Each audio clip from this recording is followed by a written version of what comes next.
খানাখন্দ আর এঁটো কাদায় পরিপূর্ণ এই সড়কটি বরিশাল সিটি কর্পোরেশনের ২৪ নং ওয়ার্ডের ৩০ গোডাউন সংলগ্ন এলাকা।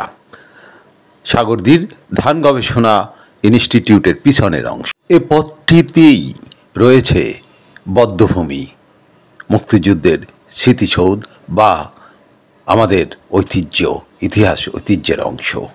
কিন্তু সেই অংশটির অবস্থা আজ খুবই করুণ। দীর্ঘদিন ধরে বন্ধ পড়ে আছে অন্যতম প্রবেশদ্বারটি। বধ্যভূমি এলাকায় প্রবেশ এখন প্রায় অসম্ভব বলা যায়। ৩০ গোডাউনের এই বধ্যভূমি এবং নদী পাড় সংলগ্ন এলাকা মানুষের বিনোদনের একমাত্র পথ হলেও এইখানেও সড়কে চরম ভোগান্তি। ভাঙা সেতু, কোথাও অসমাপ্ত সেতু বাধা হয়ে দাঁড়িয়েছে পথ চলায়। কোথাও বা ভাঙা বেড়িবাঁধের উপর গড়ে উঠেছে অসংখ্য অবৈধ স্থাপনা, ঘর বাড়ি, হাঁস মুরগির খামার।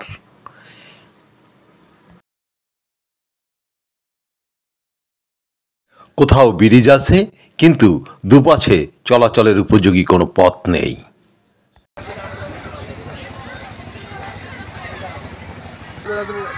সমাধান করলে একটু ভালো হইতে আর কি, যেন চলাচলের জন্য আর কি সুবিধা হইতে। বরিশাল সিটি কর্পোরেশন তথা বরিশাল জেলার বিনোদনের একমাত্র কেন্দ্রবিন্দুই হচ্ছে এই নদী তীরবর্তী এলাকা, ৩০ গোডাউন, মুক্তিযুদ্ধ পার্ক অথবা ডিসি ঘাট। ওপারে চরকাউয়া বেড়িবাঁধ বা চরবাড়িয়া বেড়িবাঁধ, সবই নদীর তীর ঘেঁষে। কীর্তনখোলা নদী তীর ঘেঁষে মানুষের উপস্থিতি তাই দিনকে দিন বাড়ছে।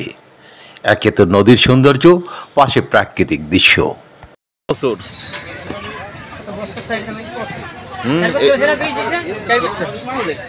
4 বছর কে করছিল কি এটা? সাদেক ভাই সময় হয়েছে।